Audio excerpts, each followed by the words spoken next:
ईशानां जगतोऽस्य वेङ्कटपतेर्विष्णोः परां प्रेयसीं तद्वक्षस्थलनित्यवासरसिकां तच्छान्तिसंवर्धिनीं पद्मालङ्कृतपाणिपल्लवयुगां पद्मासनस्तां श्रियम् वात्सल्यादिगुणोज्ज्वलां भगवतीं वन्दे जगन्मातरम् ईशानां जगतोऽस्य वेङ्कटपतेर्विष्णोः परां प्रेयसीं तद्वक्षस्थलनित्यवासरसिकां तच्छान्तिसंवर्धिनीं पद्मालङ्कृतपाणिपल्लवयुगां पद्मासनस्तां श्रियम् वात्सल्यादिगुणोज्ज्वलां भगवतीं वन्दे जगन्मातरम्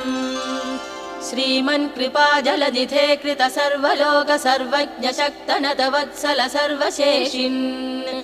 स्वामिन् सुशील सुलभाश्रितपा